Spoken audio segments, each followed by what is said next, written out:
안녕하세요. 정보가 세상을 바꾼다 인포뱅크입니다. 이번에 전해드릴 내용은 파운드리 분야 반도체 굴기 가속화, SMIC 칠라노 정조준 삼성 TSMC 추격한다에 대해서 알아보도록 하겠습니다. 여러분의 구독, 좋아요 한 번씩 눌러주시고 이야기를 시작을 해보도록 하겠습니다. 지금 중국이 SMIC와 화웨이를 앞서서 지금 반도체 굴기를 재가동하고 있습니다. 화웨이는 파운드리 사업에 진입하고 SMIC는 ARF 공정의 한계인 7나노 공정에 도전을 합니다.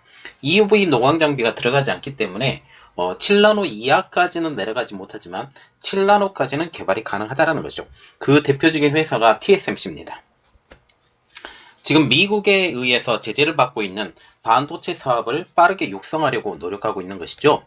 또한 파운드리 사업의 육성은 다른 메모리 반도체에게도 영향을 줄 것으로 보이고 있다는 사실이죠. 자, 그래서 이번에 알아볼 내용 반도체 굴기 가속화 SMIC 7나노 정조준입니다. SMIC는 현재 14나노에 머물러 있는 현대의 공정을 7나노 공정까지 확대하겠다라는 계획을 갖고 있는데요.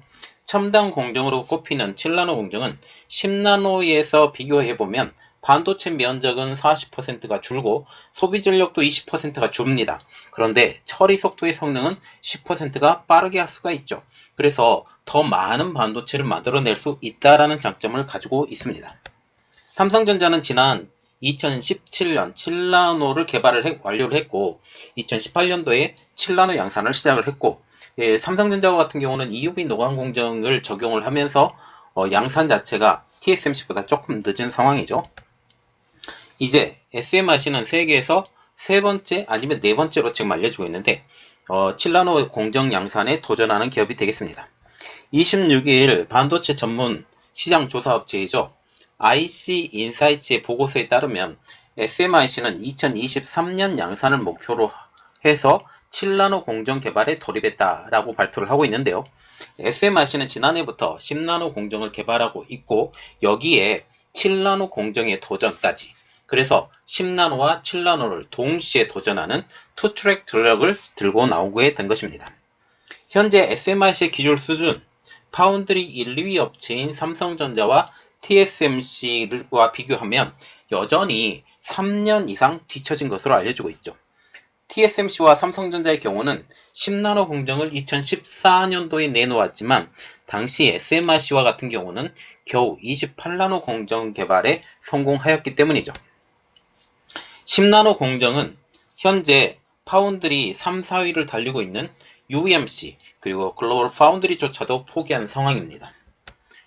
반도체계는 지금 SMIC의 기술 수준이 삼성전자와 비교를 해서도 적어도 3년, 길게는 5년 이렇게 가까이 차이가 나는 것을 볼 수 있다라고 얘기를 하고 있죠. 자, 지금 보시면 로직 파운드리 프로세스 로드맵스 지금 볼륨 프로덕션이라고 지금 나와 있는데 여기서 봐야 될 내용 지금 삼성전자, TSMC 그리고 SMIC 이렇게 봐야 돼요.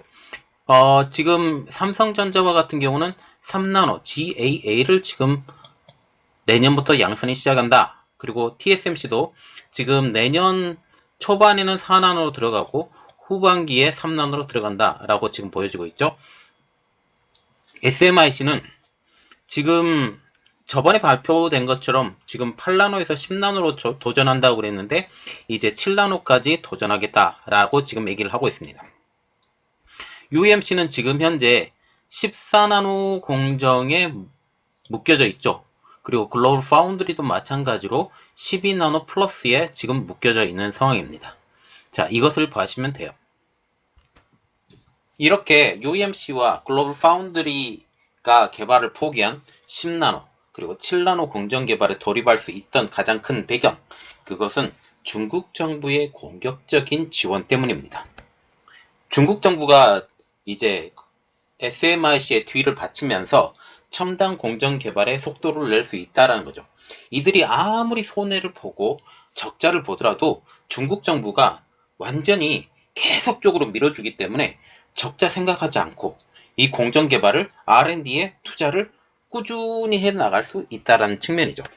실제로 SMIC는 2014년 28나노 공정 개발 후에 3년 만에 10나노대 개발을 성공을 하였고 올해에는 14나노 공정 개발까지 마무리를 하게 한 것입니다. SMRC는 지난달인 10월에 내년인 2022년에 14나노 대량 생산을 통해서 전 세계 시스템 반도체 수요의 95%를 차지하고 있는 14나노 이상 시장을 공략한다라는 계획을 밝혔습니다. 이게 삼성전자의 좀 약점인데요.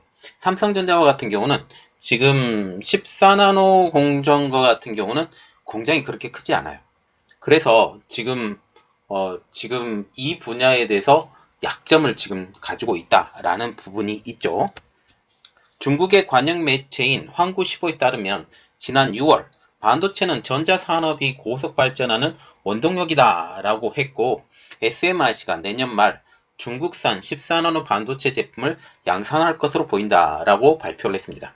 황구시보에서 이렇게 말할 정도면 내년에 14나노가 양산이 안정화될 것이다 라고 우리가 예측을 할 수 있겠죠. 영국의 정보기술 전문 매체인 토털텔레콤도 비슷한 분석을 내놓고 있는데요. 토털텔레콤은 지난달에 전 세계 반도체 생산량의 70%를 소비하는 중국이 내년이면 14나노 칩 대량 생산에 들어간다라고 하면서 중국이 세계 최대 반도체 공급 국가가 될 가능성이 커지고 있다라고 분석하기도 했습니다. 지금 14나노와 같은 경우는 세계 반도체 시장에서 가장 핫한, 그리고 성숙공정에서 첨단 공정으로 들어가고 있는 가장 표준이 되는 것이에요.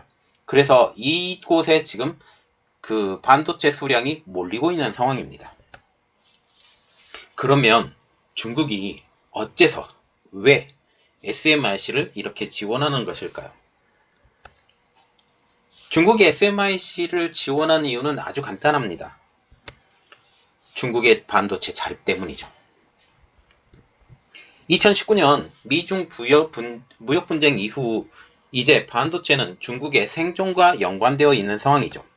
미국은 TSMC와 삼성전자를 자기 편으로 끌어들이면서 반도체 내재화를 서두르고 있습니다. 실제적으로 TSMC가 애리조나 주에 반도체 공장, 파운드리 공장을 짓고 있고, 삼성전자는 며칠 전, 어저께죠. 지금 텍사스에 있는 테일러시에 반도체 파운드리 공장을 짓겠다고 선언할 상황입니다. 여기에 TSMC 난징 공장 28나노 증설도 막았고, 인텔의 중국 내 웨이퍼 공장 증설도 막았으며, SK 하이닉스 우시로 향하는 EUV 노광 장비도 막았습니다. TSMC의 경우 난징 공장의 증설 대신에 일본으로 방향을 틀었고, 그리고 인텔은 미국 또는 유럽에 웨이퍼 공장을 짓기로 했으며, SK 하이닉스와 같은 경우는 한국을 우선으로 EUV 노광 장비를 들인 후에 기회가 되면 중국에 노광 장비를 들이는 것으로 방향을 틀은 상황입니다. SMIC 같은 경우는 2020년 트럼프 행정부 시절 상무부의 블랙리스트 등재로 인해서 ASML의 노광 장비, EUV 노광 장비예요. EUV 노광 장비는 들어오지 못하지만 DUV, 즉 ARF, 브라아르곤 장비는 지금 지속적으로 공급되고 있는 것으로 알려지고 있죠. 이것 때문에 지금 14나노 그리고 7나노까지 지금 개발이 계속 가능하게 된 이유가 이것 때문입니다. 중국 정부도 SMIC의 재정을 대폭 지원하면서 신규 반도체 라인을 빠르게 늘려가고 있죠. SMIC는 지난 14일 상하이 자유무역구에 자본금 55억 달러, 한국 돈으로 약 6조 4,800억 원 규모의 반도체 합작 회사를 설립한다고 밝혔습니다.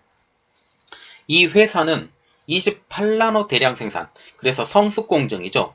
성숙공정을 생산하는 공장을 만드는 목적으로 만들어졌는데, 전체 지분의 36.67%가 중국 정부가 주도하는 반도체 산업 육성 펀드가 보유하고 있고, 상하이 정부가 지원하는 회사가 3분의 1 정도 지원하면서 3분의 2를 중국 정부가 지원하는 공장을 짓는다는 사실이죠. 중국 경제 매체 차이신도 중국 정부가 투자금의 3분의 2에 해당하는 18억 4,500만 달러, 약 2조 1,800억 원을 지원한다라고 전하고 있습니다. 그래서 차이신의 이 분석에 따르면 중국 정부 3분의 1, 그리고 상하이 투자가 지금 3분의 1, 그래서 3분의 2가 중국 정부에 나왔고, SMIC도 국영기업이기 때문에 전체가 다 국영기업이라 생각하시면 됩니다. 중국의 반도체 공장 증설은 여기에 그치지 않는데요. 국제반도체 장비 재료협회 세미에 따르면 SMIC와 후하옹은 중국 대표 파운드리 업체들이 2023년까지 17개의 반도체 생산 라인을 신설할 것으로 전망하고 있어요. 그래서 2023년까지 17개입니다. 어마어마한 숫자예요. 이 생산 라인을 신설하게 되면 갑자기 파운드리가 늘든지 메모리가 늘든지 이런 상황이 되겠죠. 반도체 업계는 신설 생산 라인의 절반 이상을 SMIC가 건설할 것으로 예상하고 있습니다. 세미는 이러한 영향으로 중국 반도체 업체의 설치 용량이 8인치 웨이퍼팩 기준 지난해 296만 WPM에서 올해 357만 WPM으로 증가할 것으로 내다보고 있는데요. 약 20% 이상 반도체 설치 용량이 증가하게 된 것이죠. 그러면 이렇게 그 반도체 공장이 지어지게 되면 이 중국의 반도체 굴기가 세계적으로 영향을 미칠 것인지 아니면 한국 기업에 영향을 미칠 것인지에 대해서 조금 분석해 보도록 하겠습니다. SMIC를 중심으로 지금 중국 업체들이 첨단 공정 개발에 나서고 있지만 단기적으로는 국내 업체에 미칠 영향은 크지 않을 것으로 보이고 있어요. 지금 대표적으로 국내 업체인 삼성전자의 반도체 기술력이 중국 업체들과 비교해서 3년 이상 앞선 만큼 고부가 제품 수주 경쟁에서 중국 업체에게 밀릴 가능성이 희박하기 때문이라고 말을 하고 있지만 여기에 한 가지 오류가 있죠. 뭐냐? DB하이텍. DB하이텍과 지금 키파운드리, SK하이닉스, 시스템 IC 이런 회사들, 이런 파운드리 회사들이 영향을 안 받을 거냐라는 측면에서는 영향을 받을 수 있다라고 분석을 할 수가 있죠. 특별히 이런 측면에서 영향을 받을 수 있어요. 중국이 이제 반도체 공장을 17개나 지으면서 이 규모의 경제로 반도체 생산량을 늘릴 경우 중국 세트 업체들의 주문량이 이들 업체로 갈 가능성이 높아요. 그리고 중국 정부 입장으로서도 이들을 키우기 위해서 중국 업체들을 막 이쪽으로 몰아갈 가능성이 높습니다. 이렇게 되면 수익성이 악화될 가능성이 남아있다는 사실이죠. 반도체 업계 관계자들도 국내 업체들이 무서워하는 그것은 중국 업체들의 첨단 공정 개발이 아닌 전체 반도체 생산량 증가로 인한 반도체 가격 하락이라고 보고 있습니다. 이 반도체 가격이 하락이 되면 TSMC도 마찬가지로 영향을 받게 될 것으로 보이고 있어요.